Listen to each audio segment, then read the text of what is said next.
Hey guys, what's up? Come on in. Come on in. Well, I thought I was set up already, but obviously I wasn't. What's up, Michelle?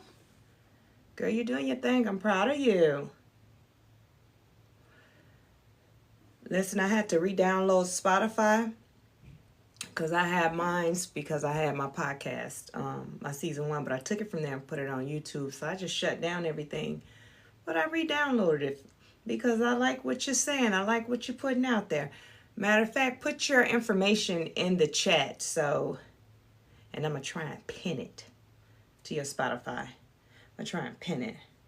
Hold on, let me get my life together over here. What's up, guys? So here we go. Listen to me. I usually go, I don't know what's happening here.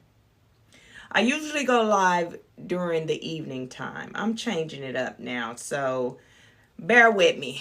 Yeah, I'm changing it up. Thank you, boo-boo. Thanks, Michelle. So we're going to give some folks some time to get on up in here. Then I'm going to get this set up.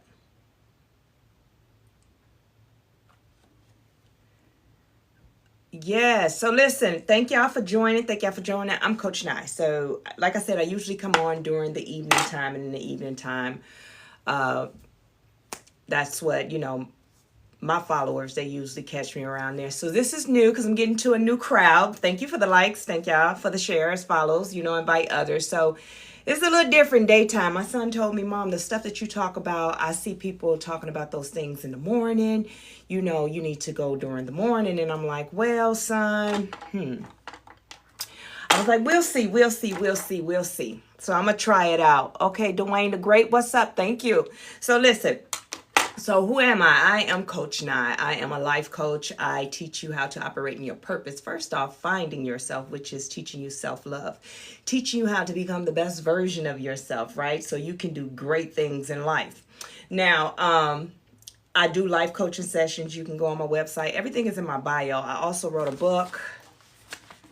The one that's published right now is Trinity Walk to Self-Love. And this one helps you along your healing journey. So, during that awakening time, when it's time to awaken and start operating in your purpose, so you can help identify, who are you? Why am I here? So what I really teach is love and purpose. Love and purpose. So a lot of us, we've been through things in our life. That's no doubt. I mean, unless, I don't know, even Jesus went through things in his life. But what I'm saying is we went through things in our lives. But some people, what they forget when they come out of that storm, they forget what it feel like. And then they start acting mightier, higher than thou and mightier than thou, right? So just like a mother can birth a baby and that pain be so intense, but after that pain we forget, and then we decide to have more kids, and then we go through this process again. And when we get to that giving birth, we're like, why did I do this? Why did I do this again? Because it hurts so bad. But then we forget about it, right? And then we go out and tell people, have babies. Babies are a blessing. But the point that I'm trying to get to, people go through things in life, and then when they go through their self-love journey, right? When they go through their self-love, they come out nasty. They come out real messed up in the head, feeling a type of way, and they come out selfish and self-centered.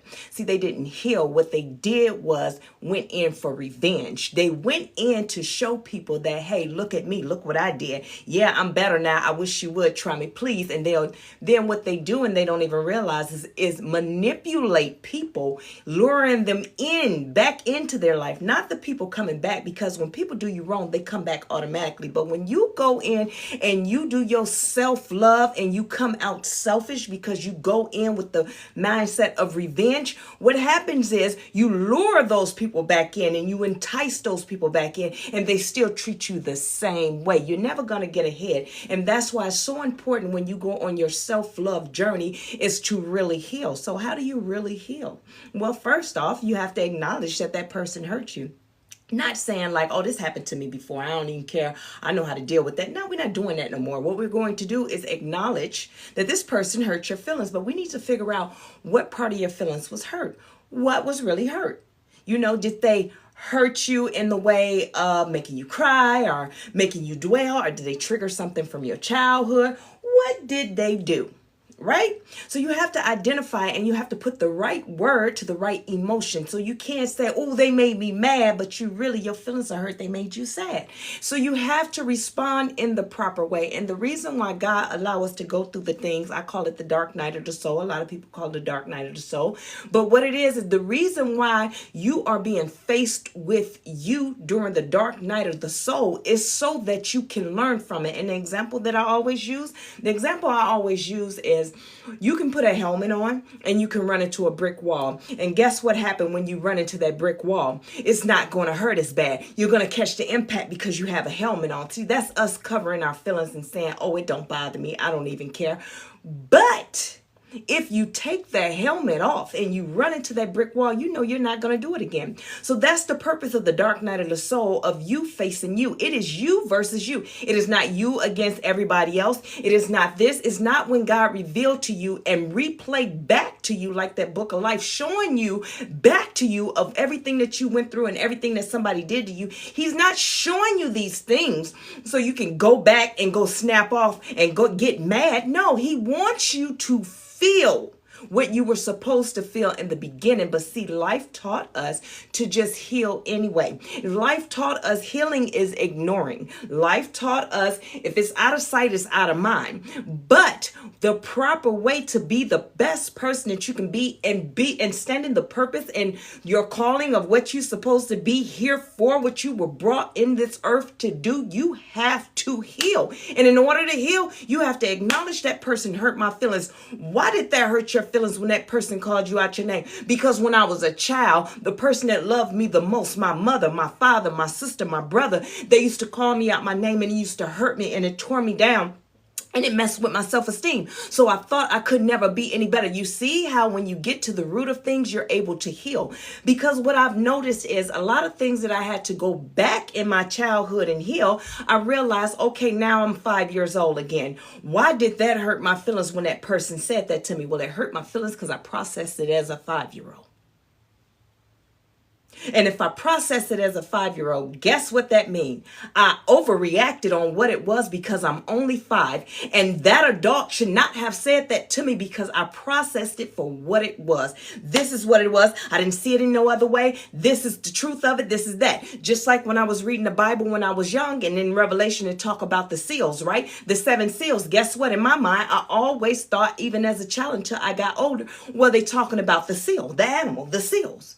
It's going to be seals because I read it as a child. Do you understand? So at 5 years old, hearing those words, so I had to go back to that 5-year-old girl and tell her, hey, that's not what they meant. What they meant is this, because they was not emotionally intelligent enough to explain this to me as a child, because I have to look at what kind of trauma did they go through as a child. Now, you got to remember, our parents, it was a lot of them. Most of us had parents that had 12 siblings, 15 siblings. I don't know how with grandma, great grandma, how did she give them the love that they needed? So that, guess what? They only gave us what they knew.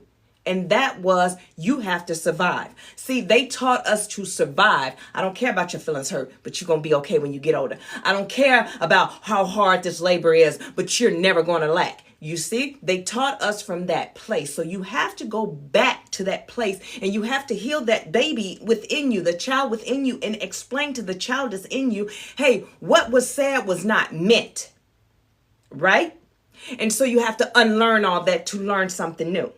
That's the most important thing about healing. So when you go through the self-love healing, guess what happens? You come out on the other side, a brand new version of you, not a tough you. You know, people come out and they say, I'm tougher now. No, it's not that you're tougher now. You've always been tough. It's not that you're not naive anymore. You never was naive. You loved from a place of genuine, unconditional love. You knew that from the beginning because that's what God blessed you with, unconditional love. So that's what you served people. The problem is they didn't understand what unconditional love was, see, because they were raised in selfish and hate. So they're never going to understand what that meant. So for you, guess what you did? You healed. So now you don't have to prove to anybody. Let me explain something to you. When you start to heal, you don't have to explain it to anybody. You don't have to explain nothing to nobody. You don't have to prove to anybody that, hey, I'm healed. Look at me. No, that's not how that go. You don't go and grab somebody else and say, you need to heal. You don't go and teach this, that, and the third until you healed now. But when you heal, this is how you teach healing. By being about it. By living it. See, I live it now. I'm living in my purpose. I'm operating in my purpose. So you can't help but see it in me. Matter of fact, let me get this fan. Hold on, because I done start sweating because I'm talking about some stuff.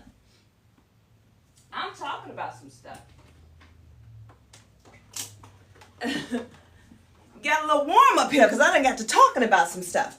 But you do not, where can I put this at that it won't be so loud? In the, let me see if I can put it in here. Put it on one. Yeah. So it's on me. It's in me. I am her. I don't pretend to be her. I am her. So when people come to me for life coaching, it doesn't go like this. It doesn't go like, girl, this happened to me and this happened to me and this, that, and the third. I hope, give me let me know if this fan is too loud or if it's coming on too loud, Michelle. Let me know if it's too loud, if you can hear it or something, because I don't want it messing up my, my speech, my, my vocals. I'm trying to read. Okay. So I don't have to go around trying to prove anything to anyone. I don't have to go around trying to... Okay, cool. Thank you. I don't have to go around and do anything. When I do my one-on-one life coaching, guess what? We have a conversation. We have conversations, meaning I let you speak.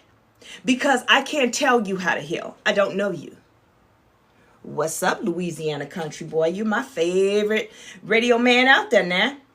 Listen, I don't have to do all these extra things. I just be who I am and allow you to speak. Because while I'm allowing you to speak, I'm allowing you the opportunity that you didn't have as a child, obviously. Most people that have to go through therapy and life coaching, they didn't have the opportunity. They wasn't allowed to speak. They wasn't allowed to feel.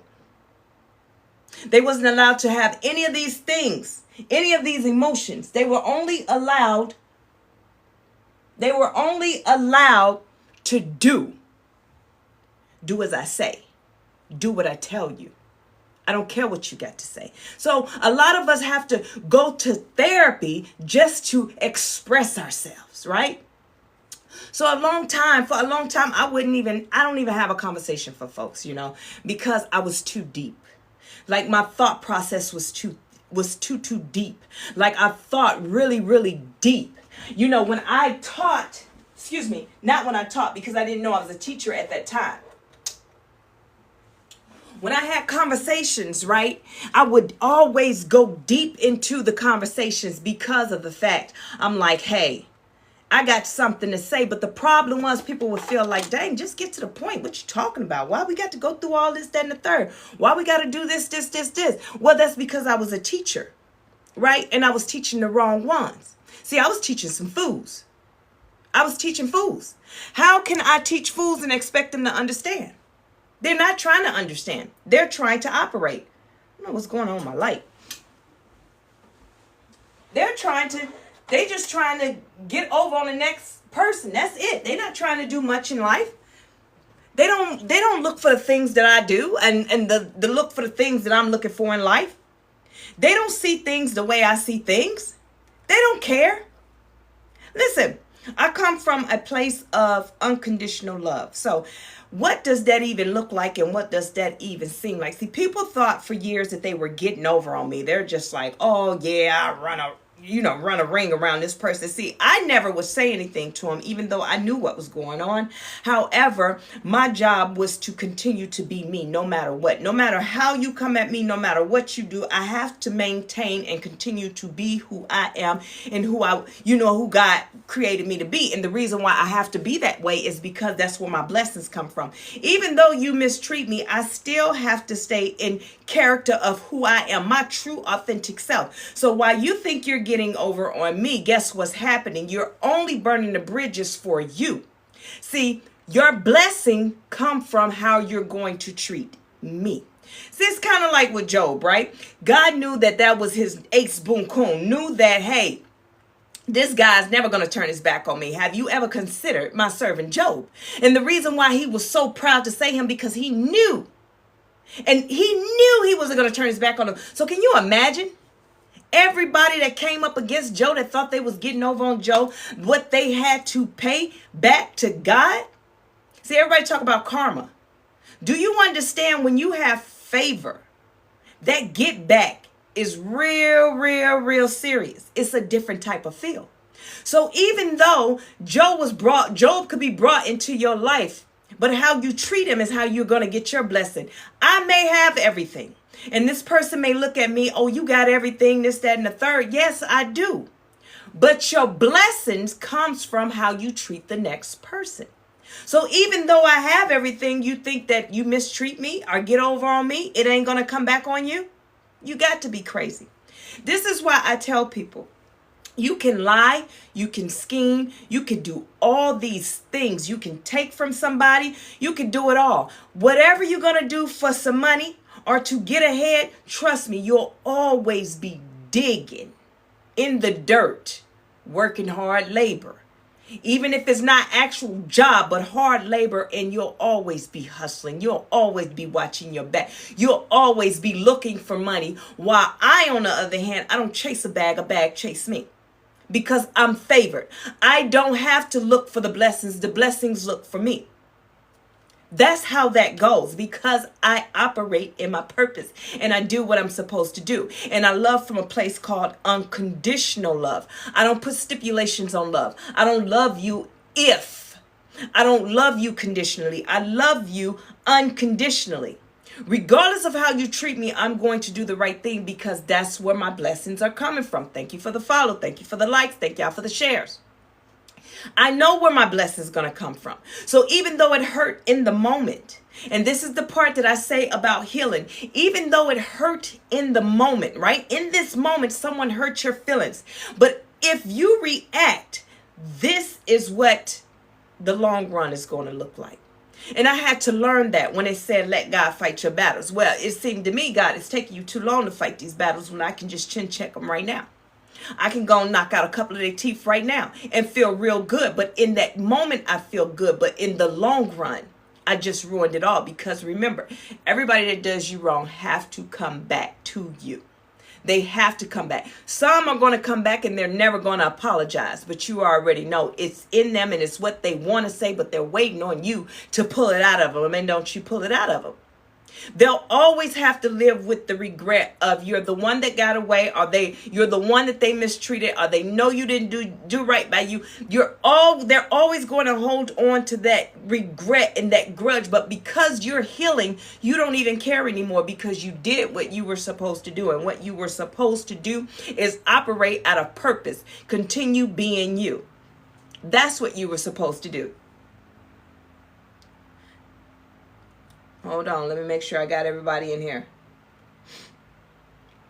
So, in the mix of all that, what we talked about is healing, the self-love. You have to learn to love yourself and not heal from a selfish place. You got to know to love yourself.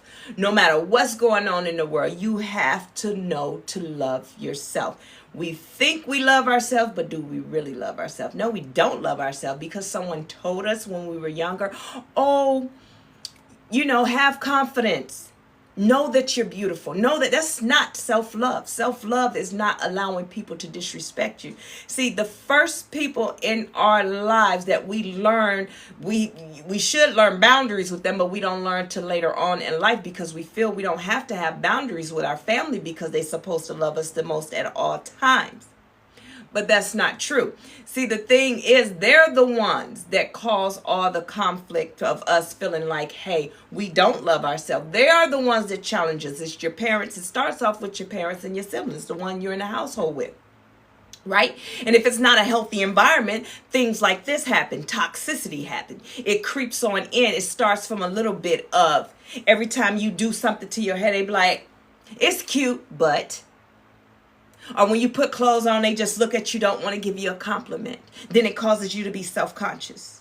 Or every time they give you the but. So now when it's time for you to receive a compliment, someone say you look very beautiful, but they don't hit you with a but. You say, yeah, but I should have worn these other shoes. See, that's where that comes from, because it was an unhealthy environment that you lived in, because no one knew how to properly love their own self. So how can they love you? So it caused you not to love yourself. It caused you to be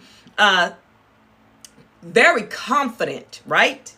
Confident in speaking and pretending and playing this character of I don't care, but deep down the low self-esteem hit hard because you didn't love yourself, because no one ever taught you how. See, they taught you loving yourself was to be able to forgive someone even when they mistreated you and dogged you out, and still be their friend again.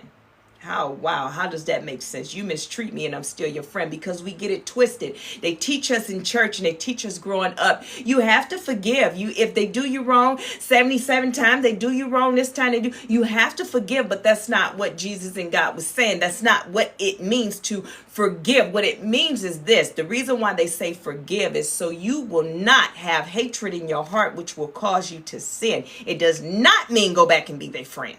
It does not mean, hey, let me give you one more chance. Biggie, give me one more chance. It does not mean that. What it means is if you do not forgive them, then you'll hold hatred in your heart. So every time you see them, you'll think of the negativity, which causes the enemy to creep in two more demons within you that can attach to that hurt. Now, anger, greed, frustration, anxiety, all those demons can attach onto that, and you and you birth a whole nother baby of hatred. Do you understand? That's what the purpose of forgiving. But it does not mean be my friend again. I love you. No, that's you being naive. But when you heal, let me tell you, when you heal, you're able to forgive them. Me is maturity, meaning that I'll forgive you. I'll even have a conversation with you. I can even laugh and joke with you. I don't hate you. I'm never going to forget how you did me, but it ain't that important, because you're never going to be able to do that to me again, because I ran into the wall with the helmet on, but I ran into it without the helmet, and I don't like the way it feels. So therefore, you're never going to do that to me again. See, I'm mature enough to say, yeah, it happened. Yeah, we're never going to go shopping and hang out again. Yeah, I'm never going to date you again. However, when I see you, we can laugh and joke, because that's who I am. That's right. Boundaries. And that's where I was going to get to. As you heal, you learn to create boundaries. And I talk about that in my book. You learn to create boundaries. You don't create. Listen, let me explain something to y'all. Stop getting on here, on these social media platforms. Well, not even on a platform, but scrolling through, and you attach to something that sounds good to you. It sounds real good to you. And then you run because they say, you got to do this. This how you got to do it. When a man do you like this how you got to text him back, and you got to say this. This is the boundary that you need. And they're telling you the boundary that you need to put up. And they're telling you that. And guess what? That boundary don't work for you because it's not you. And the reason why it's not you, because it's not your character. See, you're not a cutthroat person. You come from a place of love. You don't know how to not love, because that's not who you are. You know how to love unconditionally, and you don't know how to love somebody conditionally. You are just who you are. So when you take somebody else's boundaries that they telling you, this what you got to do, which means somebody else's advice, this what you got to do, it's not going to work for you, because it's not made for you. You have to create the boundaries off of who you are. What works for you? If you're not a cusser and a yeller and a screaming, then set your boundaries that way. You don't have to come out of character. You don't have to pretend to be somebody else. You don't have to become mean. You don't have to do all those things to get your point across. What you're going to do, though, is learn you. And as you go through the self-love journey, right, as you go through your healing, you're going to know what works for you, what doesn't work for you, because what you're doing is healing the true, authentic you, so you can stand up. You cannot operate in your purpose until you identify and understand who the true you are, the true, authentic you. How can you operate in your purpose being somebody else? You can't. Because then you'll be operating in passion. So let's talk about this passion and purpose. We talk about that all the time. Passions are things that you pick up along the way. Everybody just, and I'm not going to lie, it pisses me off. It pisses me off. It upsets me. It throws me off when I hear people just using words. That's why I always say, use your words wisely. Understand what the word really means. And the reason why I say understand what the word really means, because then you'll use it properly. You have a lot of people saying, and my passion is to do this, and that is my purpose. It is not your purpose. Your purpose and your passion are two different things. Passions are things you pick up along the way. As you go through life, you pick up a passion. That's why they call it a passion, because the flame goes out quickly. It's only for a moment in time. That passion is something that you want, that your heart desire. Your purpose is something that God gave you. It's in you. Your purpose is not about, look at me. See, that's your passion. Your purpose is, when I operate in it, how is it going to affect other people? See, your purpose, remember, comes from God. So if my purpose comes from God, what does God want? He wants you to be able to lead his people, be a leader for his people, bring his people along. You cannot bring his people along off of a passion, because you're going to eventually quit. But your purpose is what happens after I operate. Once I fully step into my purpose, what is going to happen after that? That's what a purpose is. Meaning, am I going to stand in front of you as a leader and teach you how to heal, teach you how to be the best version of you, teach you how to operate in your purpose, teach you how to use your spiritual gifts to do the things that you need to do to bring glory to the Father, right? So when I hear people, my passion, your passion is what your heart desires, things that you want to do.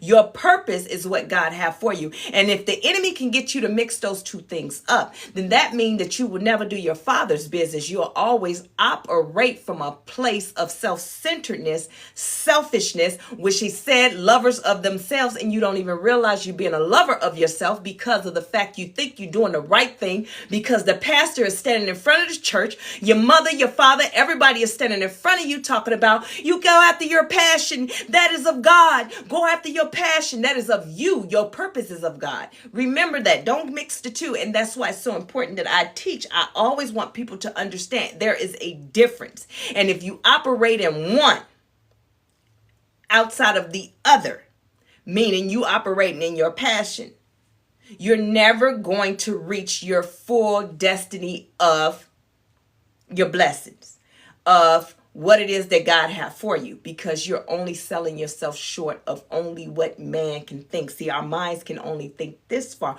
We only think like, hey, if I could just make enough money that, okay, here it is. Most people, oh, I want to make 10 grand a month. If I can bring a 10 grand a month income in, then I'm going to be great. Well, yes, that's a lot of money for some people. But at the same time, do you know it's more? I had a guy tell me, yeah, man, I just made 100K. Okay. That was his end all be all. His 100K. Okay. What's next? I mean, he feel like he living rich, but you got to look at the fact he ain't got no bills. He ain't got no car. No, he ain't got no house. No, he ain't got none of these things. He don't take care of his kids. So therefore, that is a lot of money for him to go play, go to the store, get him a couple of J's, go do this, splurge at the store, and at the strip club, do whatever it is that he do, pop bottles, order bottles, this, that, and the third. Yes, it makes him feel good. Get out my face. Move along, sir, because that is all that you have in life. That was your passion, to get $100,000. But what if I told you that you can bring an income of, instead of 10K, 100K a month? If you operate in your purpose, do you understand? That's where your inheritance is. People think that the inheritance is working, or if someone pass away. Listen, it just wasn't in the Bible that there was an inheritance. You have a heavenly inheritance too. It's just that the enemy got us caught up on what an inheritance look like. An inheritance look like a lot of money. You got to have money. Like when you think of blessings, everybody think like, oh, blessings mean equals money. Everything equals money. Everything. Money. And that's why you have not reached your full potential of who you're supposed to be and what you're supposed to be getting or your inheritance, because you're focused on the wrong thing. I don't worry about nothing. I don't sit around and say, how is this going to happen? Because I know my Father's going to give it to me. And you have to know me personally to understand that it's true. Like, there is no BS when I say what I say. It ain't no candles. It ain't no rituals. It ain't no, on my knees crying all day, praying, I don't have to do all that. I operate in my purpose. God has always taken care of me. I don't need for nothing. It's nothing that I need. I don't need for nothing. And I can stand here and brag about it and say that because it's the truth, and I know it's the truth. I can say these things and not feel a type of way. I can say these things and not tell a lie, because you have to know me. And if anybody is on this live that actually know me personally, they can tell you. Folks look at me like I got to be doing something else. It's no way. The most discredit thing that they've ever done that said about me, and it's very disrespectful to me. It's like I can't get any credit, is it's no way that she can have all that by herself. She got to have some men. She got to have this. She got to have that. She got to have this. It's just me and my boys. I don't ask anybody for anything. Now, I'm starting to ask people like, hey, you know how to, because I do a lot of handiwork too in my house. So, you know how to cut some floors? Do you know how to do some things? So therefore you can help. God is teaching me how to open up my mouth and ask for help. But I don't need it. I don't need you. I take people on the weekends now. I let people inside of my life. See, what I've taught is from the beginning, and this is a phase thing. So if you're new to this platform, I thank you for joining, but let me explain something to you. You missed out on the whole building up to this point. See, I taught it's 3 phases. That's why my book is called Trinity. It's the Trinity of Fitness, but my book is Trinity Walk to Self-Love. And so the Trinity of Fitness is the spiritual, mental, and the physical.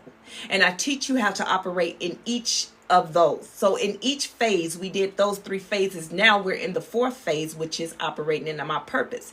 See, healing those 3 phases in my life has brought me into the 4th phase, which some call the 4D, right, for me to operate in my purpose. So what I started doing is just going live with people to show the different do-it-yourself things that I do around the house. And this is not just one of those days that I just do it. My days are constantly filled with working. See, I work all day, and my son have to tell me, Mom, you need to take a break. It's not that I need to take a break, baby. I'm operating in my purpose, so it don't faze me. I ain't tired. So you only get tired when you're operating in a passion or operating and doing whatever you can do to make some money, because you let money lead. But what if you allowed self to lead, meaning you being your true authentic self, operating in your purpose, letting that lead? If you let that lead, you're going to know what you need to do, what job needs to be done, what this needs to happen. Then you'll realize you'll take the me out of it and you'll allow God to step forward, meaning that it ain't about you. It ain't about you. It ain't no woe me, look at me, and you just allow God to operate through you. You're never going to get tired. Therefore, now in my phase 4, right, operating in my purpose, I don't get tired. I just do what God tell me to do. If I feel I need to do a live, then I get on here and do a live. I don't just come on here for a live. I don't come on here just to talk. I ask God, what is it that you need me to speak? What do you need me to talk about? And I come on and I speak that. Outside of that, I'm writing another book. I'm writing 2 books. I got other things that I'm doing, as well as building my business, right? So I can help others. So all these different things that I got going on in my life, I don't have time for the nonsense. And that's the part of healing. So people get it twisted. Let me tell you how the enemy gets you twisted. You hear people saying, what do they say? I'm when they healing, oh, I'm doing me, and they do the whole social media pictures. Look at me, I'm healing, I'm eating ice cream today.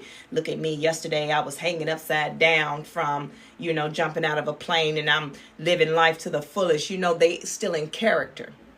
Let me tell you what healing look like. Healing look like I am smiling.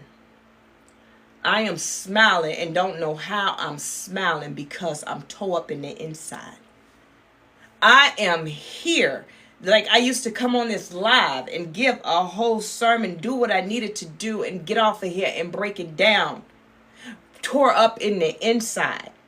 My job, because I had to learn that it's not about me. It's not happening to me, it's happening through me. And it's happening through me so I can help the next person. Yeah, I don't feel good right now, but I can come on here now and give you a testimony to help you get up. That's the whole purpose of our jobs here. And when you're operating in your purpose, it has nothing to do with you. So until my inside had to match my outside, now it all matches, right? Because I totally healed and healing. And I understand now that it ain't about me. So when I go through things in life, I don't get frustrated. I don't get sad. I don't get hurt. I don't feel a type of way. I don't cry all night because I understand it has nothing to do with me. So it's that when they really say, have your way, God, that's really what it means. Have your way. Because, hey, I know it's about to be one. I know I'm about to be on one. Okay, fine. Let's go. You ready? You picked me. So, okay, I'm ready. Let's rock. You rocking, I'm rolling. I'm here. I done showed up. I'm about to show out. Excuse me. God's about to show out. I'm just the vessel. So you're not hurting me. What you think you're doing to me, you're actually doing that to God, because I've accepted the fact that it has nothing to do with me. I'm not taking this personal no more.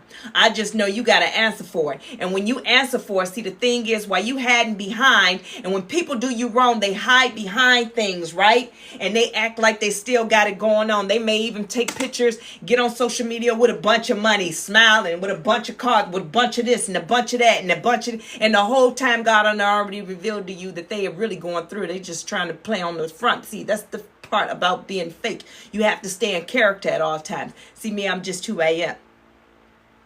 I'm just who I am. And that's when you healed and healing. Because there's going to be more things that go on in my life.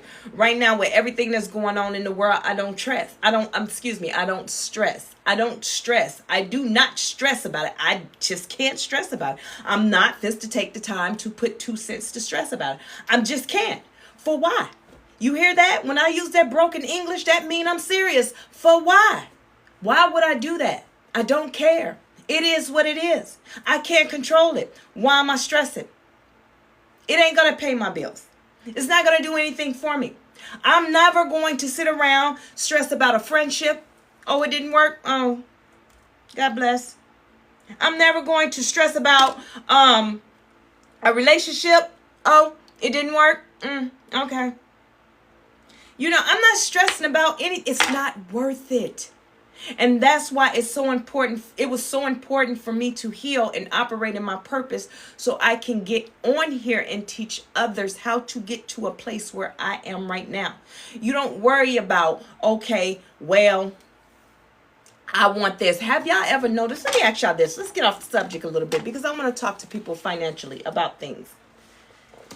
You know, we talk about things and we talk about things that we want out of life. We like, well, we imagine, we sit and we say, I want this. I want this big old house. I want this nice car and I want this. But, you know, you may be working, making minimum wage, or you may not have an income, or you know what I mean, got a husband and, you know, he real strict with his money. He take care of you, but you ain't going to get all this stuff that you want, right? It's a control thing anyway. Get over it, girl. Get out. So, guy, get out. Well, guy, you shouldn't be laying up. You know what? Let me get back on topic because I'm about to. You see how I was about to derail? So, but all those things, if you're visioning it, it is yours. Listen, I know I sound far-fetched. I know that it sounds like, oh my God, here go another one. They always talking about that, but I've been doing this for years and I still ain't got nothing. But what if I told you the right way to do it? See, a lot of us do this whole praying, right? We pray and we pray and we ask God and we pray and we pray and we pray. And then when he started delivering, because he ain't delivering it the way that you think it should be delivered, then you just like, man, I just give up. It ain't for me. It just ain't in my cards. Yes, it is. See, when we were younger, they taught us to Your imagination, their imagination, your imagination. You remember how it was just so important to have an imagination, to just go and just go. They called it an imagination. That's what they called it, but that's not what it was. It was just God showing you what your life is like, where you were supposed to be. See, he's showing you where your destiny was, but at the same time, they killed the imagination by telling us you're daydreaming, because they forced us to be on a timeline that they were on. See, the timeline that they were on, see, I'm an 80s baby, so the timeline that they were on was, we just finally made it. I came from a baby boomer, so they came from when there was nothing to all of a sudden now they're able to work. So they're just going to work. They don't care what kind of job it is. They're going to bust their back, break their neck, whatever, to get some money, because it's money. That's all it is. See, but they wasn't smart enough, because do y'all remember? I know y'all remember, if y'all 80s and beyond, that the insurance man that used to come to the house every month, or whenever he would come, he'd come with his briefcase. See, as I got a little bit older, I realized you was paying this man all this money a month, but you was only going to get a $5,000 life insurance, but you had already paid 50 into it. I'm just saying, that's the whole nother story. But anyway, so those are the same people that was buying that life insurance, telling us that we got to work and we got to listen to people and we got to do this and we got to do it that way, and don't ask for too much at work because of the fact you might lose it, and then you ain't gonna have no job. And then it killed our imagination. And now they like, hey, it was one point that was like the best job to have is with the city, drive the garbage trucks, and you can work over here, or you can work at the steel mill, or whatever the case may be, or go to the military. That's the best you gonna have. Well, they were wrong. Their job was to kill the imagination. The enemy used our own parents, because they didn't know any better, to kill our imagination. So what if I told you that what you thought and you said, you keep imagining yourself, you just keep having dreams. You've always had a dream as a little child, as a kid, that you was going to have this big old house, you was going to be married, you was going to have these kids, and you was going to have this, and you was going to have that, you was going to have your own business, you was going to be a lawyer, you was going to be all these things.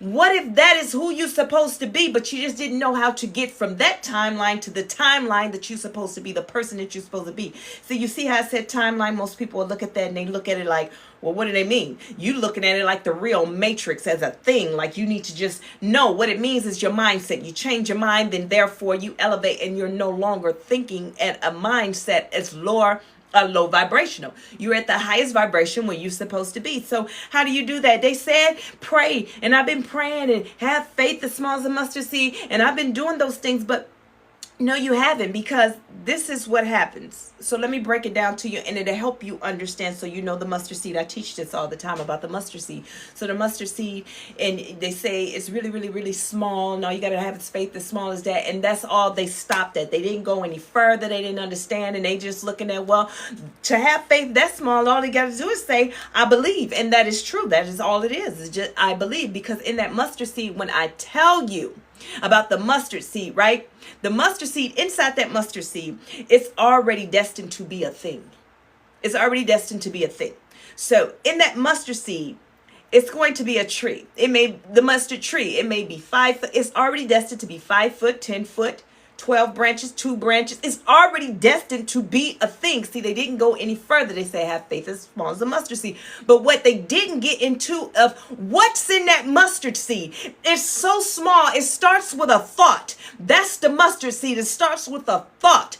So the mustard seed is destined to be a thing. So if it starts with a thought, then you're destined to be that. In order for that mustard seed to sprout into a 10 foot, 12 foot, 15 foot tree, it has to be planted and watered. And when it's planted and it's watered, it becomes a thing what it's destined to be. So if you have a thought of this is what I want out of life, you're in agreement to God. Let him work on you. But see, this is where y'all stop. When you say, God, I want a husband. And you said, I asked him for it, but then all of a sudden he took you down this rabbit hole, right? You just keep having failed options after failed options after failed options. And you like, God, well, what about me? Well, what about you? Girl, I'm trying to teach you, but you keep messing up. I sent stupid number 1 to you. And guess what you did with number 1? I'm going to have a baby. Me and him, I love him. I love him today. I love him. No, You're not supposed to love him. I sent him to you because the man that I have for you, right? See, God has a man for you that was made just for you. Remember, we were created. We were created because they need help, right? Men, we were created for them. We were already created whole. So why are we acting like we have? So when these men come into our life, we just pick them and say, yeah, you're the best that we're going to do, so I'm going to be with you. And then we force ourselves to be with them. No, heal the part that's attracting that. Whatever that is that keep hurting you, you need to heal it. So stupid number 1 came, stupid number 2 came, stupid number 3. I shouldn't call them stupid. But anyway, they came and the same thing happened. It's not just for my men, women too. Because you praying for a wife, but Jezebel 1, 2, and 3 keep showing up. And the reason why they keep showing up is because you're not identifying. God needs you to, remember what I said, you run into the brick wall with a helmet on. You'll keep running into the brick wall because of the fact it don't hurt so bad. But when you take the helmet off and run into that wall, you're not going to let Jezebel number 1 come back. You're going to identify when Jezebel number 2 come. You're going to be like, nope, you carry the same spirit that one came. Because the different people are going to come with the same energy until you learn to heal from it. Because what God looked like bringing you his son that he done worked on. Because listen, his son was special. He had to work on him. His son was out there pulling on the door that said push. So he had to teach him how to read. He done worked on this man. What makes you think he going to bring you to him and every little thing trigger you? You picky about everything. You gotta know how to cook my toast. He gotta know when I'm mad. He gotta know how to read my mind. He gotta know that I got low self-esteem, that I'm real self-conscious about my body. He ain't got to know nothing. You need to heal all that. See, you over here talking about, I've been praying for this man and he ain't came. I keep praying because you won't heal. What he gonna keep bringing you to somebody's son, to his son? And he done worked on him. He done worked on this man. You think he about to let him down for you? Nah, it don't work like that. Nah. Remember, his son, they special cases. His sons are special cases. You got to remember, he put Adam down because Adam was bored. He couldn't get right. Adam needed supervision. Adam needed a helpmate. Adam needed these things. We were created whole. He had to cut Adam to make us. We were created all the way whole because we needed to be whole because he was incomplete. So if he healed his son, why is he going to bring you incomplete when you never were created to be incomplete in the first place? I'm just saying. Hey, Tame. Hey, Nye. Yeah. So listen. So after you heal, right? Then God is sending you things. Everybody like, I don't want no more tests. Well, really, they're not tests. You know, us humans, we love to put names on stuff. We love to label some stuff. We love to label it. We will label some stuff out to make us feel good. We'll label it to make us feel good. So we'll say, oh, he gave us a test, right? And then look how the pastor do it. To be a testimony. Shut up. Shut up. What God give us, see, and this is what make people run from God, because they look at, well, if he got to do all these testing and all that, I don't even need it because it's just too much. But what if you look at it as he's growing you? He's teaching you. So as a child, right, if you keep picking it, your son keep dropping something, your child keep dropping something, and you keep picking it up, he's never going to learn, right? You're going to sit and watch him, even though you know he's picking that cup up. Picking the cup up is not going to hurt him. He may get frustrated because he can't get his little fingers together, right? So you have to sit back. Let him go through it. When they can't get it, then you'll go ahead and reach. And that's how God is. So stop looking at it as a test. You won't fail it so much. When people hear test, they immediately think, I don't know if I'm past this. It's words that we use that will take away the confidence in everything that we have. Everything that we have. Change the way you think, change the way you speak, change the way all that, and then all it will affect you positively in a desirable way, because I don't like to use negative and positive. I like to use desirable, undesirable. And if I say undesirable, if it's undesirable, I won't look for it and say, I want to try that again. I'm never going to try that again because it's undesirable. It's something I don't even want. I'm not even going to give it a second thought. You see what I'm saying? I changed the way I label things. It ain't negative. It ain't bad. It ain't horrible. It's just undesirable. When things are undesirable, you don't think nothing of it. Listen, you like chocolate ice cream, right? Somebody brings strawberries, sit it on the table. You're not going to touch it. You're not going to give it a second look because it's undesirable. You're going to go on about your day. It's not going to affect your day. It's not going to make you mad. It's not going to make you frustrated. It's not going to make you anything because you never desired it in the first place. That's how you have to look at life. I just gave y'all a gem. That's how you got to look at it. So when people get to acting crazy with you, you are undesirable. It's like they could be standing in front of you acting a fool, and it doesn't even matter. It's just like a toddler throwing a temper tantrum. Just walk over them because it's undesirable. I don't desire to do this. It's not me. Pop your collar and move on. Simple, easy. That's it. So when we're going through things in life, whatever that is that you've been praying for, go through the process. Take the you out of it. Take you out of it. Listen, there is no you no more. Don't even look at it like, oh, me, pitiful me, look at me, look at me, look at me, whoa, me. Yeah, that's the problem. That's why you fell in your test. That's why you're on a timeline of chaos. See, when you raise your vibration, you step away from all that. None of that. Every guy that I ever mess with is very undesirable to me. I could be cool with you and not want you. Period.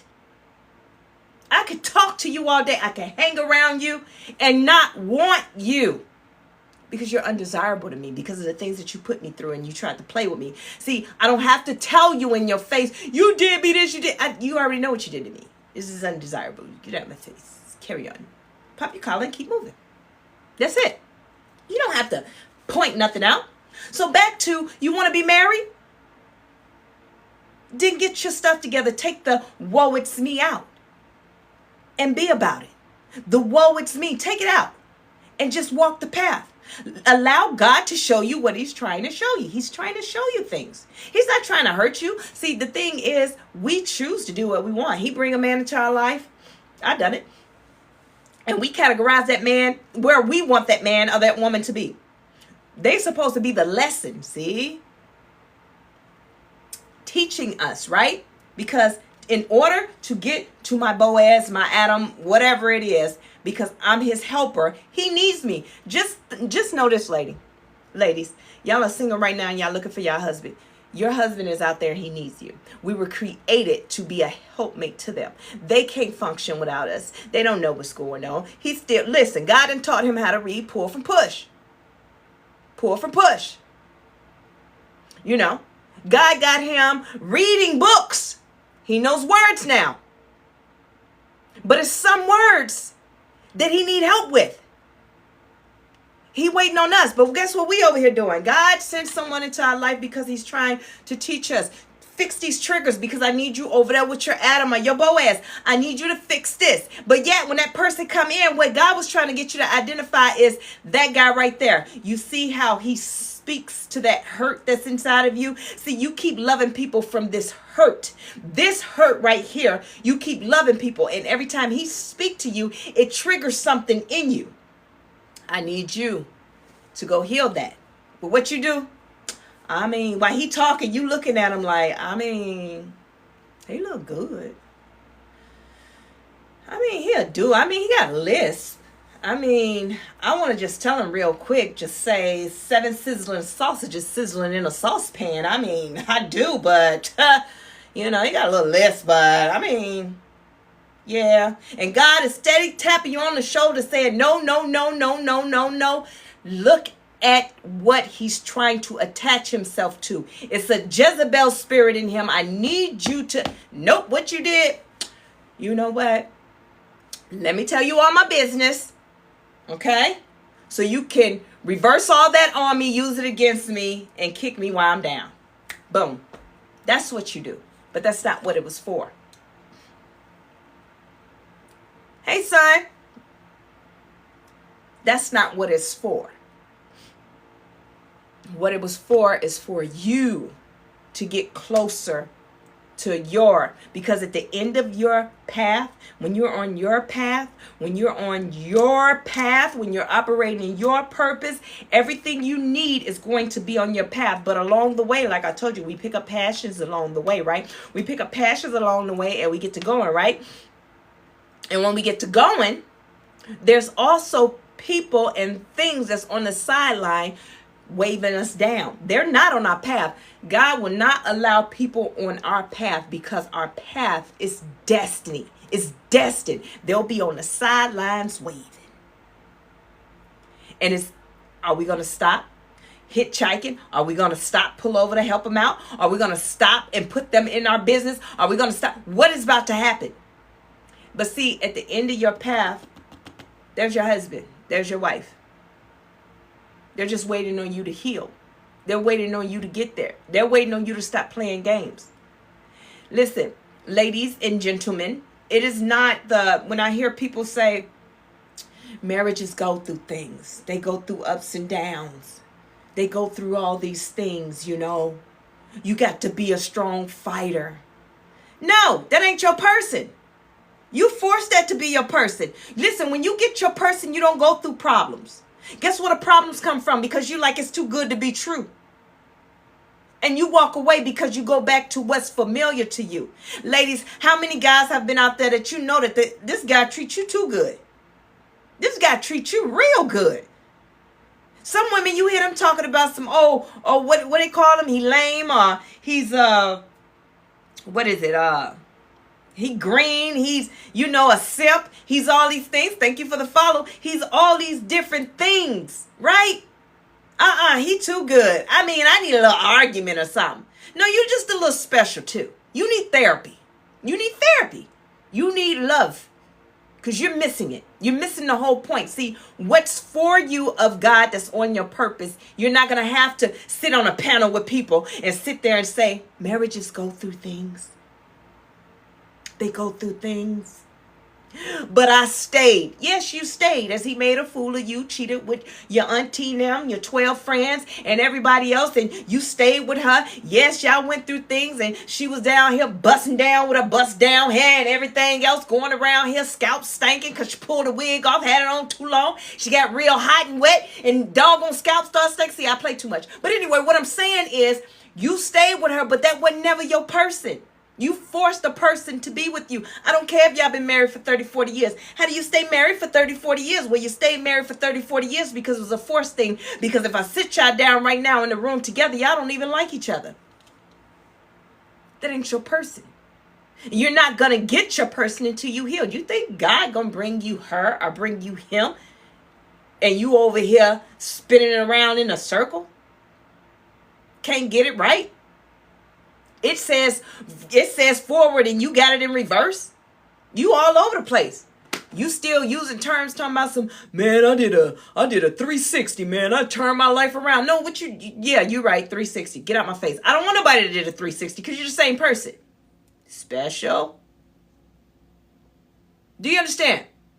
So things like that. People have manipulating spirits. And they will do anything to get the things that they need out of life. God is not going to allow you to manipulate to bring in your counterpart into your life. Because you got to remember that man is his son. That woman is his daughter. And I'm spoiled by my father. So therefore, every guy that I thought like, okay, that's bae right there. It was not bae right there. And then now that I done healed, I look back, I'm so ashamed because the one that, now he get to say he know me. Don't know me. Ever know me in this lifetime. Thank you so much.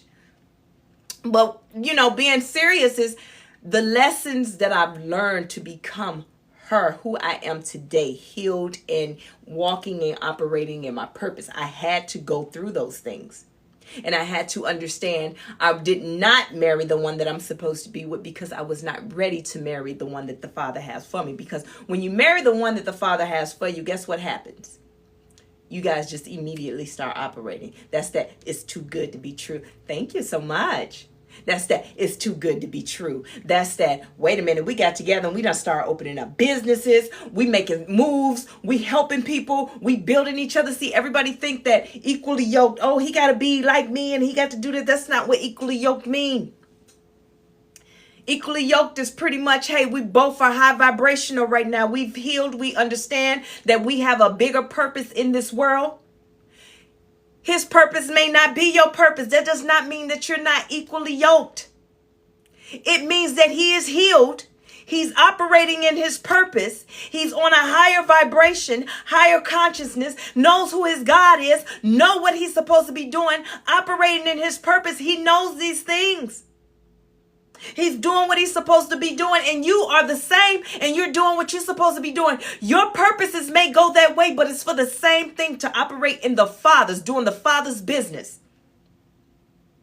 See, because he may get weary and he needs you to have his back. He don't need you talking about but what about me and my career? I stood by you in my career. What about me? He don't need that. She don't need that.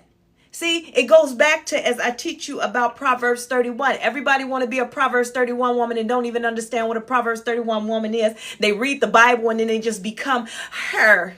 And that's not what her is. That is a guideline. See, I'm going to give it to you a whole nother way. And some people may look at it, may get the aha moment today. But the Proverbs 31 woman, if you read what that is, it's not her. It's not a her thing. It's not a she thing. It's not the woman in that time thing. That's why it's not a name to it. It is a guideline, for God is teaching us, his daughters. This is what a woman should look like. Thank you. Give me all my mics. This is what it should look like. Meaning that don't be specifically like this.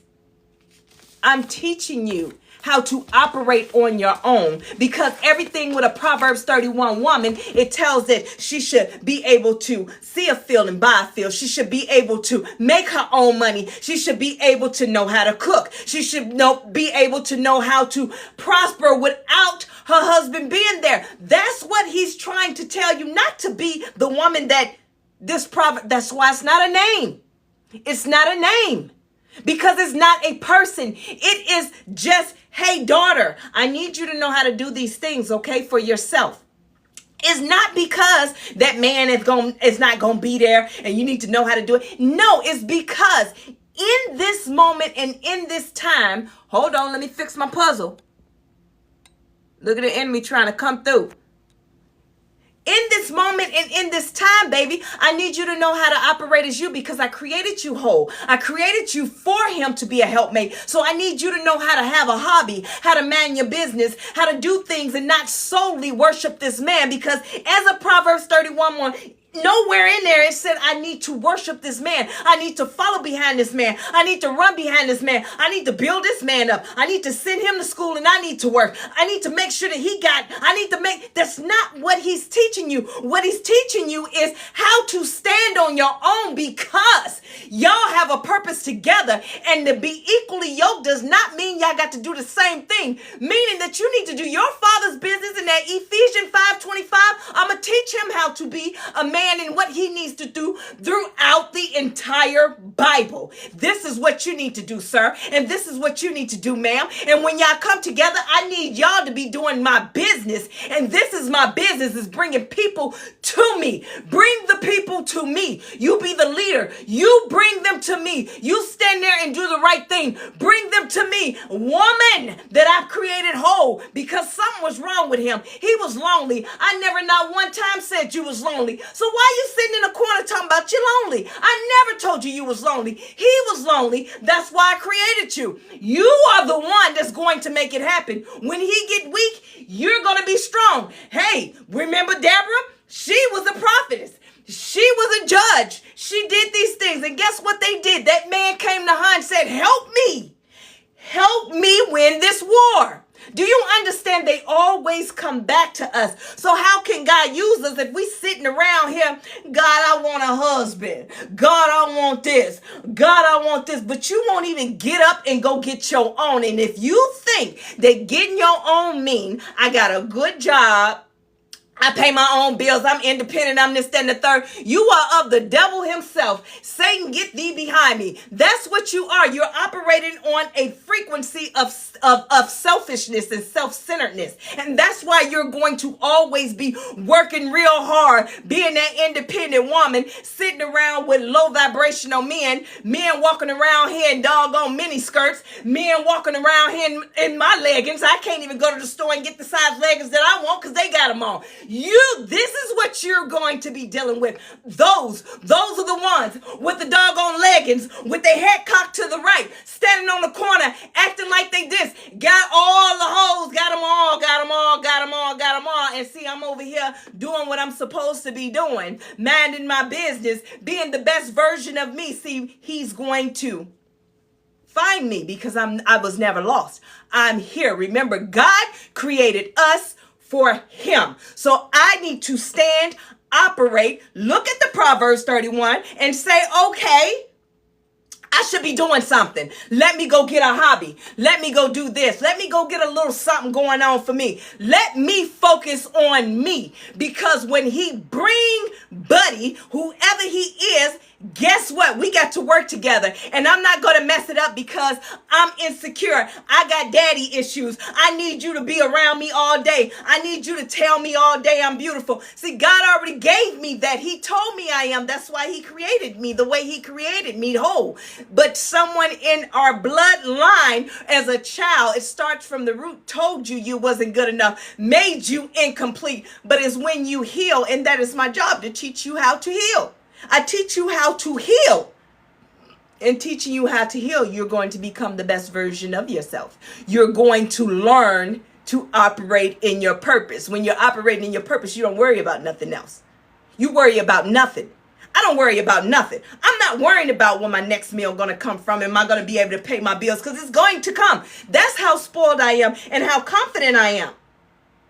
I don't have to worry about that. I know now my real husband is coming. I know that now because I healed. And I know that everything that I messed with in the past was not for me. Those were just placeholders that I made. I categorized them. And all that was going to happen is I was going to realize I don't even like you anymore. And then boom. I'm not going to be with them. See, the enemy, that's how he try and keep you stuck on a lower vibration. You can't keep me stuck on a lower vibration because I am not of that world. I'm on a whole new timeline, what they call it, the new earth. That's where I'm at. Yeah, I can stay playing these little games, going back and forth, getting on social media, watching the news, doing all these different things and this, that, and the third. That's not where I am anymore. I don't care about what they got going on. I don't care what you got going on. I don't care if you don't like me. I don't care if you talk about me. Talk about me, okay? You can't talk unless you're talking about me, because you ain't got nothing to talk about. And then when you're talking about me, you still got to give me my props, because when you talk about me, you got to talk about all the stuff that you don't like about me. But then you got to say, but one thing I can say, she got this, she got that, she's everything that I wish that I was, in so many words. See, when you break it down, but hey, that's a you problem. That's not a me problem. I don't care about what nothing, everything in my past, everybody that came up against me, everybody that talked about me, everybody that tried me, everybody that stole from me, everybody that did all the wrong to me, I don't even care no more, because that's how undesirable you are in my life. See, I don't have a problem with you. I don't hate you. You're undesirable. See, that's worse than saying I hate you. Because at least if I hate you, I got to think about you. Baby, you undesirable. I ain't even think of giving it two thoughts. Your name can't even run across me because it's undesirable, and I'm going to flinch. That's where you have to be in life. In this moment and in this time, you can't worry about what nobody got to say about you. I don't care what's going on. I don't care. Don't come back to me, because in this season now, you try me. Try me now. And guess what? It ain't going to be a big deal. It's just going to be a thing of, oh, well, I'm not even going to entertain it. I'm not even going to give you a chance to try me. Because I can read you. I can read your mind, baby. I know what you're thinking. It's all right. Listen, I'm dead serious. I don't care about none of that no more. I don't care. Who I am is who I am. Who you are is who you are. Don't hate on me, because when you hate on me, you hating on God, because I ain't doing nothing but being and doing what he told me to do in Proverbs 31, except for the difference between you and I. You surface read. I studied. I researched. I studied. I wanted to know. It got to be more than just this Proverbs 31, because I'm not God. I know you ain't talking to me talking about no, I got to get up at the break of dawn and do all this and do, because you know I don't like getting up that early, God. So I know it got to be more to these words. I know it got to be more. You know your daughter. You know your daughter. You know I don't like getting up early in the morning. I don't even know how I was in the army, but I did it and I was good at it. But it was something in there. And I had to really sit back like, wait a minute, God, the message. See, the Bible is the eye of the beholder.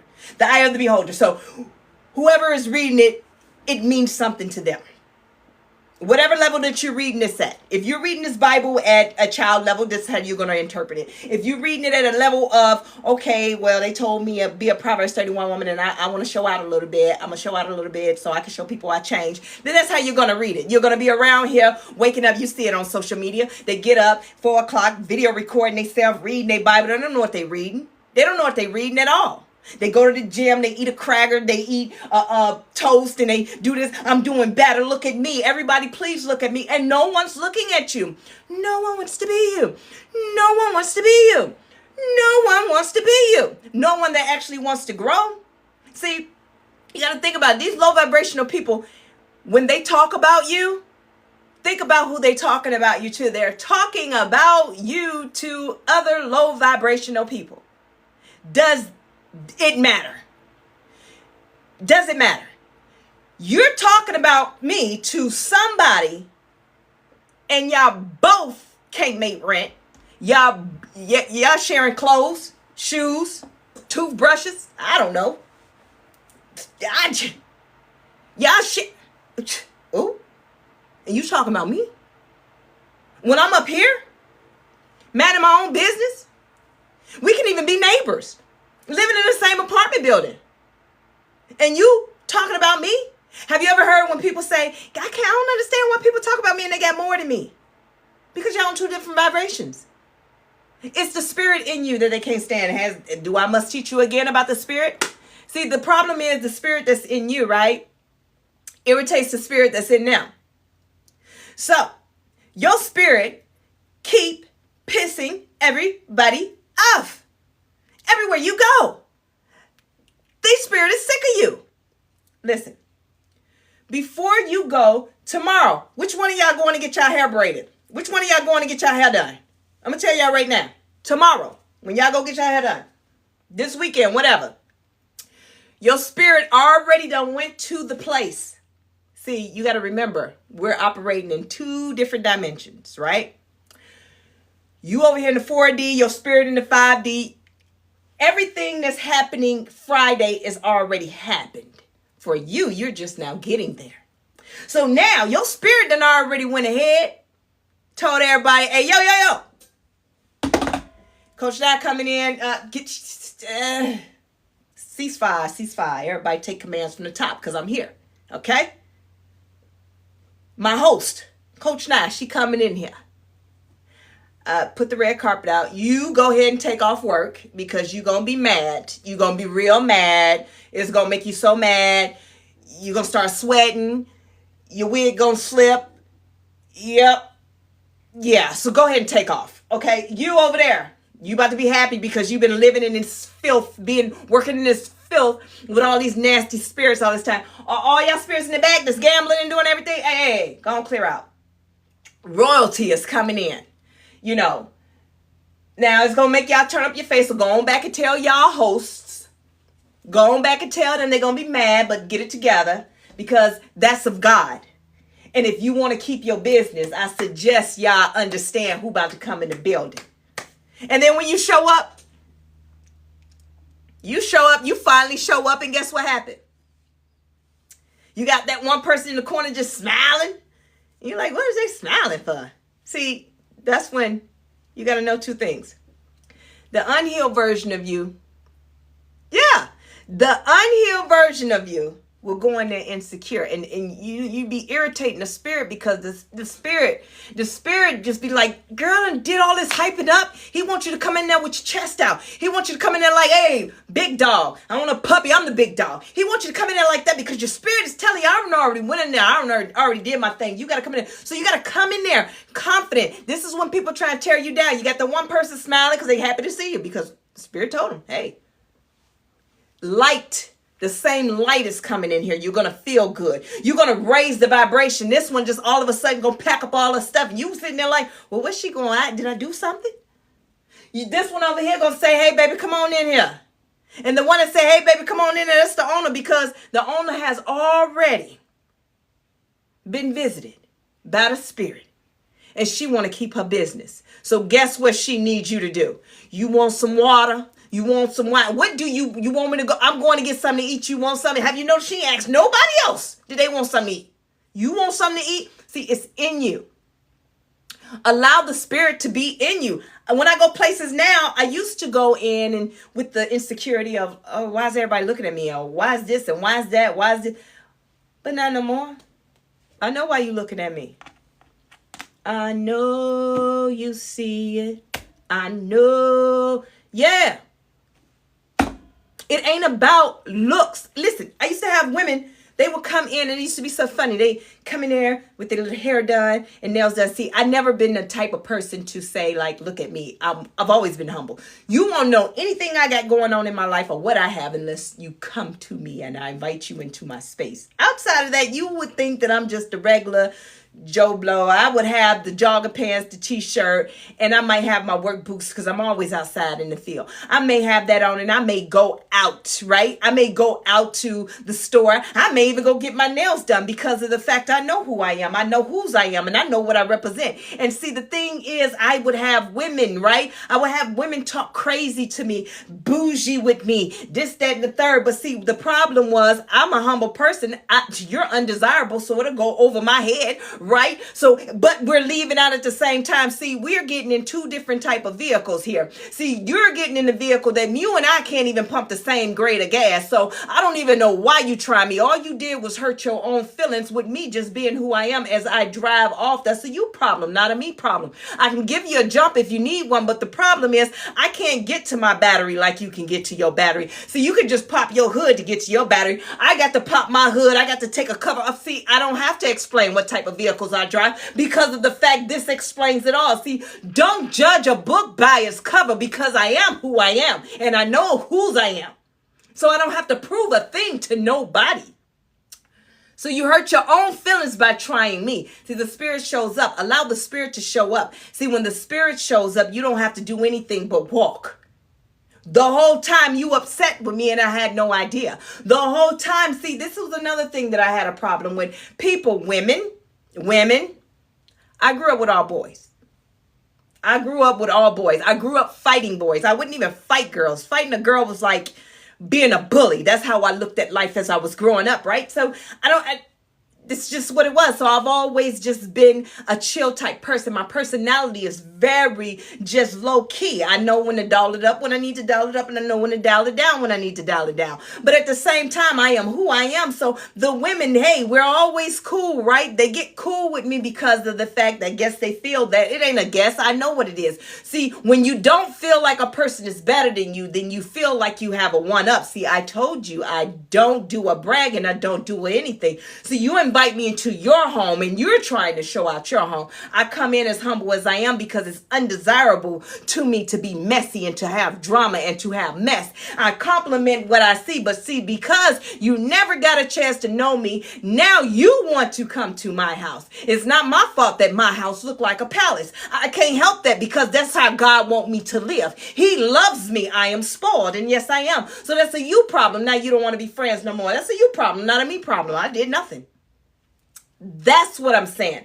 That's how you deal with people. You allow them to deal with themselves. You don't change who you are. You don't pretend to be somebody else. You don't unhumble yourself to doggone fit in. You stay in who you are. Don't change your character just to try somebody else or just to make somebody feel like they got it. Let them hurt their own feelings, because it ain't nothing but the enemy anyway. I told you, your spirit is irritating their spirit. So they got to make sure that you ain't better than them. That's a you problem. Not a me problem. You're very undesirable to me, and that's how you have to look at life. People are undesirable. Mess, drama, chaos is very undesirable. You want no part of it. It's so beneath you because it's undesirable. Now, what I do desire, I do desire friendship. I love because I love unconditionally. I love from a place of unconditional love. So therefore, when I talk to you, when I treat you, when I'm around you with pure love. I desire it. However, I do not desire love to the point that I would change my entire character just to get it. Because what's for me will come to me. I'm going to attract. In this season, because I'm operating in my purpose, I right now am attracting any and all things. I'm attracting undesirable things as well because it's attracted to me. It can't help it. They hate me, but they hate me so much that they love to hate me. Do you understand? That's what the undesirable is. You attract those things. You attract all the things that your heart desire. You attract your anointing, everything that you're anointed to have, everything that you're blessed to have, everything, your inheritance. I'm attracting those things. See, because I'm in the vibration of receiving. I'm in that vibration because I've mastered what love is. It's unconditional. Another thing that I was talking to somebody about, you know, how they tell you in church and the pastors tell you, everybody tell you this. There's only one person that is without sin that ever walked this earth and blah, blah, blah, blah, blah, blah, blah, blah, blah, blah, blah, blah. Girl, call me Dr. Nye. That's what I'm trying to tell you. So listen. They tell you these things because, as we say, being and human, you having a being experience that's of the spirit. Human is of the physical, right? Because we, as human beings, we have to have an answer for everything. Science have to give us an answer for everything. So if they tell us that, hey, you're not a being anymore. Put yourself in a human. So you're having a human experience. And in a human experience, you get to sin. You get to do this. You get to do that. You get to do this. Blah, blah, blah, blah, blah, blah, blah, blah, blah, blah. And you're not perfect. Only person that was perfect is Jesus. But what if I was to tell you that all people can be? Because it starts with love. Love is the highest gift of all. This is what I mean by that is this. If you love, if you come from a place and operate in a place of love, how can you sin? Right? How can you? If you operate from a place of love, what God teach, which is the highest gift of all, and is God, that is his name. Love is his name. They say you will know his name. We call him everything else. It is love. It is love. Love. So if it's love, if I'm operating from a place, let's reel it back. If I understand what love is, and I understand who love is, God is love. In order to love God, I have to love myself. Hence, this is why I wrote the book, Trinity Walk to Self-Love. It's on Amazon, Walmart, and Barnes & Noble. I love myself, then I know how to love God. That's why you have to heal you. It ain't about going and getting baptized in the water to understand. I love myself, then I know how to love God. That's why you have to heal you. It ain't about going and getting baptized in the water to understand who God is. You have to love yourself. You have to know who you are, right? To love God. And if I operate from a place of love, how can I sin? Really, I want you to think about it. And I want you to understand throughout this journey in life, man has made rules and stipulation for us to follow to make us feel better about not doing the right thing. But let's get to the truth of it. Research it. Understand it. If I genuinely, truly love, and then they separate the word, oh, well, there's unconditional love, there's love, and then there's agape love. Nobody can have agape love. But I beg to differ, because if the kingdom is within me and I'm created in his image and I'm created to be just like him, so what? Hit him with the Nikki. So, but man said, give it another name. So therefore, you can't reach it. Yeah, you can reach it. You can. It's love. Thank you for the follow. Hold on, let me get my charger. I didn't know my phone wasn't charging. It's about to go dead. I did not know it wasn't charging. Thought it was charging. Seems. Thought it was charging. Give me a second. Give me a second. So that's what I want you guys to understand. Stop listening to people, right? Stop listening to people and running with that, because all you're going to do is fail yourself, sweetheart. You're going to fail yourself. You're not going to ever reach your full potential. You're not going to be the best version of you. Our jobs, my job and our job is only to help you tap in. Your journey from that point on is of your own. You cannot take my ways and make them become your ways. I'm glad you're learning. You can't take my ways and make them become your ways. My job is only to lead you to the water. God is the spring water. I can only lead you there by being who I am. So even with all these people that you Christian folks and everybody else, right? So here's another thing. When they say, you need to study the Bible, but nobody tell you how to study the Bible. Don't nobody want to sit around studying the Bible. Do you know how boring that is? It's the truth, because you don't know what you're reading. Not saying what God is saying is boring, or what I'm saying is it's what I'm reading. All of a sudden you get tired. You get to yarning. I'm being real with you. How you study it, I'm going to tell you. It's not about studying the Bible. Go back to where it originated from. Take that word of whatever word you're reading for the day. Matter of fact, let God tell you what he wants you to study. Take it back to the Hebrew. Take it back to the Greek. Take it back before it was translated from Hebrew to Greek to Latin to English, because now it means something totally different. It means something totally different. That's why we talk about helpmate, but it was help meet. But the closest thing that could get to it was helpmate because of English.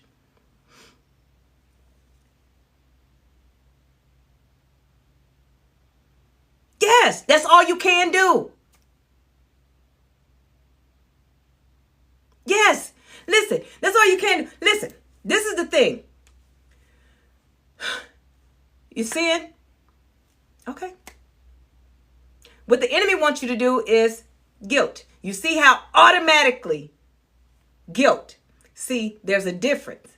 There'll be a conviction, right? You'll feel convicted. God will tell you, Holy Spirit will say, nope, don't do it. Don't do it. Don't do it. All the way till you put your finger all the way in the socket. All the way from your thought thinking like, hey, I'm going to put my finger in this socket wet. All the way from soon as you even thought, looked at the socket, the Spirit, don't do it. All the way to the waterfront, don't do it. All the way back to there, don't do it. Don't do it till you put your finger in the socket, don't do it. Now, after you done did it, the Spirit is like, okay, you didn't like that, did you? Let's not do that again. But what the enemy will do is attach guilt, shame, that cause that feeling on the inside, the anxiety. When the Spirit just said, we're not doing that again, okay? But the enemy attached all these things to it. Now you feeling like great day, you can't get over it. It's a constant thought over and over and over. That's not of God. So I tell people to research, study, because it's so many people. We grew up with the pastor telling us this. We grew up with the Christians telling us, you can't do this and you can't do that and this, that, and the third. Why can't I do it? They can't give you an answer. And they can't give you an answer because they were told not to do it, but nobody ever knew why not to do it. This is why it's so important. When I teach, I actually teach. I don't just talk. I'm not picking up what somebody else saying, okay, yep, I'm going to teach that. No. I'm going to go back and I'm going to study it. That's why I had to understand. Yeah, good. That's all you got to do. That's all you got to do. That's why I had to study all the women in the Bible, because I'm trying to figure out what makes them so important that they get to make the Bible and we don't. Listen, the Bible just stopped being written after a certain time, because what God said, after this ain't nothing but heathen. Ain't gonna be no more miracle wakers. Ain't gonna be no nothing. They just all heathen. So stop it right here. This is the last of it. No, that's not what it was. It's just that man stepped in. And then they start breaking down religion. See, just like with Christianity, Jesus never talked about Christianity. It came about during Paul, when Paul writings came about, because religion had to separate it. Remember, they didn't know whether to put Christianity as a Gnostic. They didn't know to put it as, so they had to give it something to separate it from the others. And that's how that came about. So when they say, do you believe in Jesus? I had a guy tell me, I said, listen, I'm done with the whole Christianity. I'm done with all this. I'm not doing this, that, and the third. Well, you believe in Jesus, or you're a Christian. Jesus never said we're Christians. This came around Paul's writing. So don't tell me what it is. Do your research. Understand what it is. Once you start putting religion to something, you take away and you add more man than spiritual. You're taking more spiritual out and adding more man.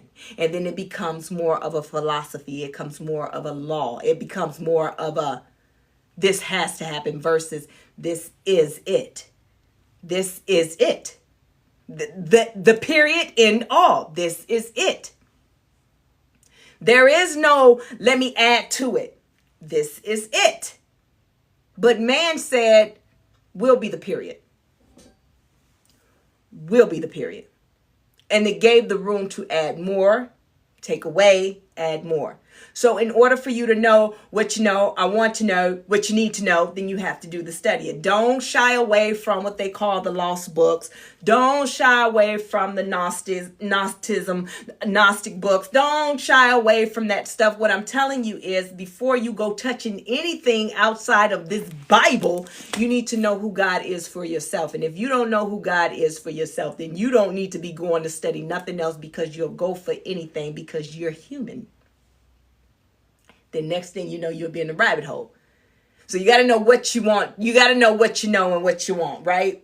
So anyway, that's a whole nother story. But for me, doing my studying, and I knew in this point in my life, thank you for the follow. I knew at this point in my life that I needed to learn how to be a better version of me, right? A better representation of a woman, right? A better leader. How can I teach you how to self-love and operate in your purpose, right? So I had to do that. So I still had some loose ends that I needed to tie up, but then I finally tied them up because of the fact I got to looking at it like, this is so undesirable, I need to get myself together, because it's something bigger than this right here.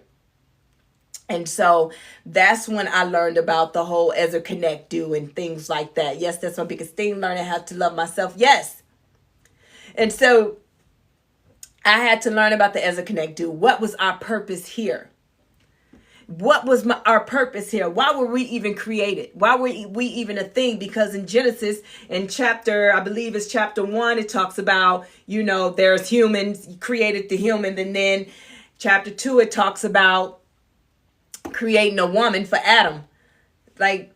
So which is it? You see how that can be confusing when people say, oh, it was people here before, and then it leaves that room to say, okay, he was married to Lilith. Well, there's a story too. There's a story within that.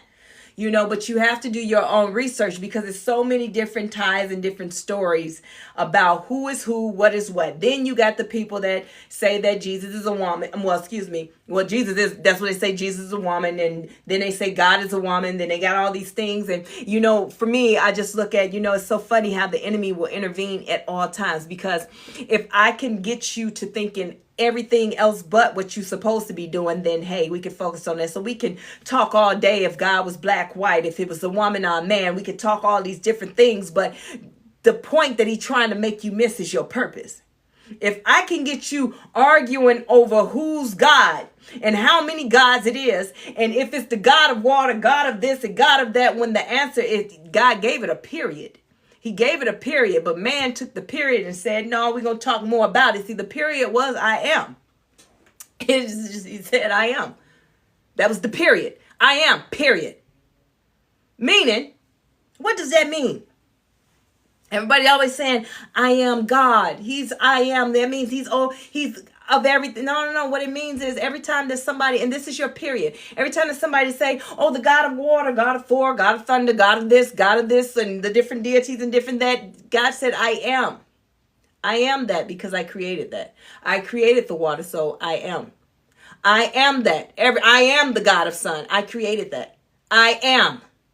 So when you're trying to figure out who is what, it's I am.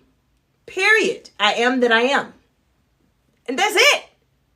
It is no, you got the big supreme God and then you got like the little gods. You know, you got like the little ones, but you got like the overall supreme. No, it ain't none of that. It's just period. I am. That ends all conversation to a confusion of anything. Now get back on your purpose. So whenever you find yourself and the enemy is trying to get you off track and have you thinking this and going down a rabbit hole for this, you have to get back to I am. All right, back to my point. Back on track. Get back on my purpose. My purpose is to, my job is to, okay? So I came on here today. I believe this is going to be my new time that I'm going to come on weekday between 11 and this time. I may do evenings. I don't know because right now I am doing a new schedule, right? Thank you for the follow, you guys. Thank y'all for the likes, shares, and all the follows. Like, I'm doing a new thing. So my schedule now consists of the Not Fitness LLC business production, right? So I got so many different things going on and I have to have the time, and I'm putting myself in an 8-hour time schedule. I don't want to go outside of that, but I really don't want to give myself a time schedule because I want to work freely. I want to be free to do what I want to do, but also do my job, right? And operate in my purpose. So in that, I'm still, like I said, I'm writing my books. I don't really like to come on unless God tell me I need to come on and I need to speak and I need to do some stuff. Yeah. Listen, if y'all have not got your book, Trinity Walk to Self-Love, it is on Amazon, Barnes & Nobles, and Walmart website. So I do have other things I'm going to do. So I don't see myself, doing, I don't know how people do it. I can look back on here and they be on live in the morning, in the afternoon, at night. I don't know. I think people get paid for it pretty big. But that's not my concern. I'm not worrying about getting paid. My money comes from God, so it's going to come to me regardless. So I'm here to put a message out and do my job. I want you guys to know also, if you need a one-on-one life coaching with me, one-on-one sessions, your first session with me is totally free. And if I can't help you with what you need to be helped with, I will refer you to someone that can help you. I also do personal training, which I'm about to start back doing content for that. I finally got everything organized in the gym. So I got a million things going on, but it's okay. I get it done when I get it done, and my whole thing is to help others. So even if we need to do a Zoom one-on-one workout session, that's fine too. However, reach out to me. I also travel and do life coaching, teaching about self-love and purpose as well. I'm totally with it, right? So go to my website. If you see something on there, then go ahead and get it. Book. And if everything is booked out, just go ahead and DM me and hopefully I'll get it in time, right? I'm getting in the habit of checking because I have a lot of people that communicate with me. So I finally turned on a notification for my messages. So when I get a message, I can get it. And so you guys reach out to me if you need me. And as always, as I say, if no one told you today, I'm telling you now, I love you and I'm super proud of you. And if you joined this platform today, that means that you are ready to either embark on your journey to self-love, or you've already been on it, or you're healing and you just need some motivation. I am here for it. So I'm proud of you. I want you to keep up the good work. And remember, never pour from your cup. God pours into your cup. He pours into your cup. That is your inheritance. What he pours into your cup, he makes it full. That is your inheritance. The overflow is what you share with others. But in this season, because you're healing, you don't share the overflow with anybody. Just because you got extra, don't say, mama, come on, brother, come on. No. You are now the storehouse. See, the churches are going away here soon. You are going to be the storehouse that he's going to send the people to. Use your discernment so you can be able to do the help. In this season and in this timeline, on this high vibrational timeline that you have now entered into, things are different. They're desirable and undesirable. That is it. That is all. It ain't no in between categorizing them. Desirable, undesirable. And I want you guys to continue to study, research, follow me, share my link, get other people to follow. I just went through and I deleted like 1,000 people. I think they were all bots. And then some of them, they're starting to, the ones that I deleted, now they're coming deleting as well. So, I mean, I don't care. I just didn't want no bots, because what was causing it to happen is my stuff wasn't getting pushed out. And it's because they was explaining I had bots, and I don't know how I got bots, but I did the mass following, because I'm like, hey, well, you know what? Support each other, right? That's what I thought I was doing. But so I had to delete all that. So now my stuff is getting pushed out to the FYP page. So if I don't know, is it? Did you guys come across my live on the FYP? Let me know, yes or no. I think it's starting to get pushed out now, so that's a good thing. So, as always, you guys, remember, the bags chase you in this new timeline. On this new timeline, no more chasing bags. We were not meant to work hard. We were not meant to. This is our inheritance. Okay. This is our inheritance. This is just what it is. This is our abundance. So you guys, I love you. I love you. I love you. I love you. I love you. I love you. I love you. Oh, I want to leave y'all with a word. And we'll talk about it later. Philophia. Now, some people may call it philobia, philopia, philobia, philobia. It all depends on what your accent is. But I'm going to spell it. It is Philopia. That is the fear of falling in love. That is the fear of falling in love. And so I wanted to talk about that today. Matter of fact, I ain't got to close out. Why not? That is the fear of falling in love, right? And a lot of us have it, right? And we don't know it. You know, when you want to love somebody, but you've been through so much and you create that phobia. That's what that phobia is called. And the way to get past that, you got to do some cognitive training, some cognitive behavior therapy, which is CBT. So if you guys have a therapist, you know, talk to them about it or do some research on it. But that is just the fear of falling in love, okay? Love should not be fear. And I taught this in a on my YouTube. You guys, if y'all haven't subscribed, go subscribe, and then you can find it on there. I did a short on it as well. You cannot, in the same category, have fear and love. They can't coexist with each other. You either fear it or you love it. It cannot coexist. So you can't say, oh, I love them, but I'm just so scared. Then that means you don't love them. Do you understand? That means that you're more tied into the fear than the love.